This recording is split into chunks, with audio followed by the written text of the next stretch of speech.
سوچنے سمجھنے کی بات ہے کہ یہ توفیق اللہ تعالیٰ سب کو دیتا ہے، اور اللہ تعالیٰ جس کو دے دیتا ہے یہ توفیق، اس سے آپ کیسے لڑیں گے؟ اس سے آپ کیسے لڑیں گے؟ یہ تو ہمارا ایمان ہے کہ جب اللہ تعالیٰ کسی کا ہاتھ تھام لے، اور یہ ہاتھ تھامنا ہی ہوتا ہے نا کہ آپ کو برائی سے نکال کے اچھائی کی طرف لے آئیں، یہ اللہ تعالیٰ، یہ توفیق ہی ہوتی ہے جو اللہ تعالیٰ دیتا ہے، سمجھنے کی سوچنے کی بات ہے۔ تو جب اللہ تعالیٰ نے اس بندے کا ہاتھ تھام لیا اور اس کو یہ توفیق دے دی، اس کے دل پہ، وہ کہتے ہیں نا کہ جب آپ شدید گناہ گار ہو جاتے ہیں تو آپ کے دل پہ ایک مہر لگ جاتی ہے، جب اللہ تعالیٰ نے وہ ساری چیزیں ختم کر کے اور ایک ڈفرنٹ انسان بنا دیا، ایک مکمل طور پہ اس بندے کی ٹرانسفارمیشن ہو گئی، تو پھر اس بندے سے آپ کیا لڑیں گے جس نے اللہ تعالیٰ، جس کا ہاتھ اللہ تعالیٰ نے تھام لیا ہے؟ کہا یہ جاتا ہے کہ جی پی ایم ایل این ہو گئی، جماعتیں ہو گئی، ساری اکٹھی ہیں، پھر ساری پارٹیز ہیں، اور پارٹیز کے پیچھے والی پارٹی ہے ساری، ان کو دنیاوی سپورٹ حاصل ہے، عمران خان کیسے جیتے گا؟ ریاست سے کوئی جیت نہیں سکتا۔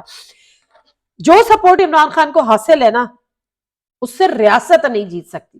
ایک تو وہ غیبی مدد ہے جو کہ اللہ تعالیٰ کی مدد ہے، دوسری وہ عوام ہے جس نے عمران خان کا ہاتھ تھام لیا ہے، اس سے بھی ریاست نہیں جیت سکتی۔ ایک کانسیپٹ ہے، اور میں بھی اس چیز کو مانتی تھی کہ ریاست سے بڑا کوئی نہیں ہوتا، لیکن ابھی مجھے اندازہ ہو رہا ہے کہ ریاست سے بڑی عوام ہوتی ہے۔ جس دن عوام کھڑی ہو گئی، اور جو کہ کھڑی ہو چکی ہے، مینار پاکستان کے جلسے سے ہمیں سمجھ میں آ گیا کہ عوام کھڑی ہو چکی ہے، عمران خان کے ساتھ کھڑی ہو چکی ہے۔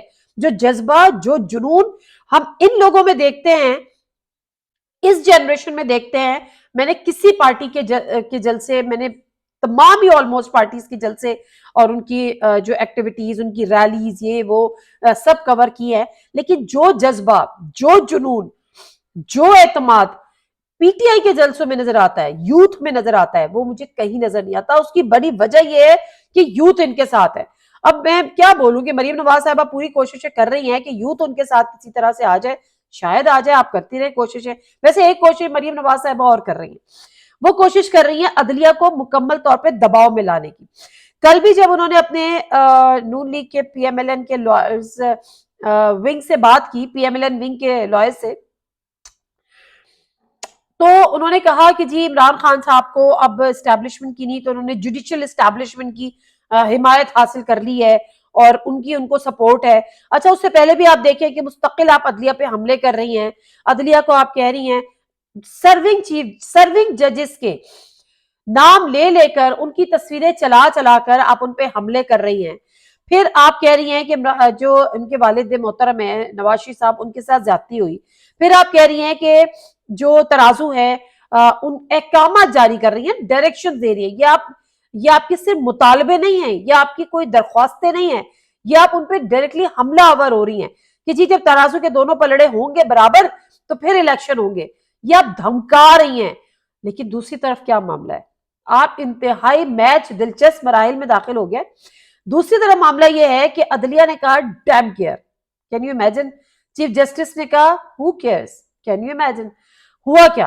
ہوا یہ کہ دوبارہ سے ایک بینچ بنایا، 5 رکنی بینچ بنایا، جبکہ حلقوں سے بات ہو رہی تھی کہ فل کورٹ بینچ بنا دے، لیکن نہیں بنا۔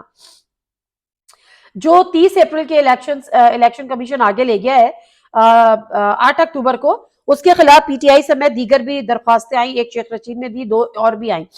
اس کی آج ہیئرنگ، اس سے جب میں آپ سے بات کر رہی ہوں تو وہ ہو رہی ہے، جاری ہے۔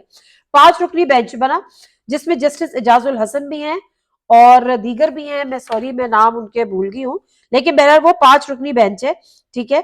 اور اس 5 رکنی بینچ میں دلچسپ بات یہ ہے کہ سربراہ جسٹس اعجاز الحسن، جسٹس منیب اختر، جسٹس امین الدین خان، جسٹس جمال خان مندوخیل شامل ہیں، اور چیف جسٹس اس کی سربراہی کر رہے ہیں۔ تو یہ تو ہو گیا آپ کا 5 رکنی بینچ، ٹھیک ہے۔ اچھا، اب معاملہ کیا ہوا؟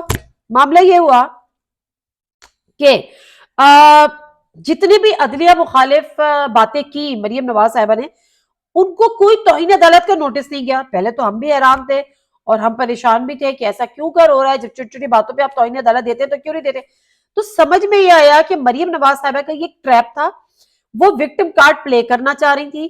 وہ چاہ رہی تھی کہ ایک دفعہ پھر وہ وکٹم کارڈ پلے کریں، وہ عدالتوں کے چکر لگائیں، وہ بیچاری بن جائے، پھر عدالتیں ان کے حق میں فیصلے نہ دیں یا ان کے خلاف فیصلے دیں، دوبارہ سے ان کو نااہل کر دیں، تو ان کے پاس ایک قانونی جواز آ جائے، وہ اپنی جو ہے وہ وکٹم کارڈ پلے کریں، جلسوں میں ذکر کریں کہ دیکھیں جی میرے ساتھ تو پھر زیادتی ہو گئی, ابھی تو میرے والد کے ساتھ جو زیادتی تھی اس کا ازالہ نہیں ہوا اور میرے ساتھ زیادتی کر دی. اب اس ایک تیر سے وہ دو شکار کرنے جا رہی تھی.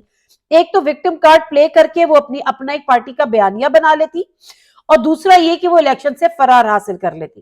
ان کو پتا ہے کہ الیکشن میں ان کی ہار ہونی ہے, تو اس لیے بہتر یہ ہوتا کہ وہ الیکشن سے فرار حاصل ان کو ہو جاتا کہ جی میں تو الیکشن لڑ ہی نہیں سکی, لڑتی تو جیتتی.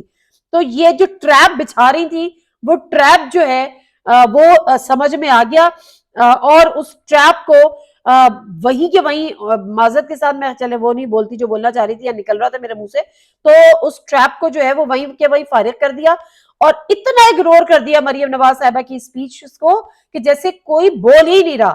یعنی کوئی نہ وہ کوئی بول رہا ہے اور نہ کوئی سن رہا ہے, مطلب ان کی فزیکل جیسے کوئی ایگزسٹنس ہی نہیں ہے, کوئی نوٹس ہی نہیں ہے.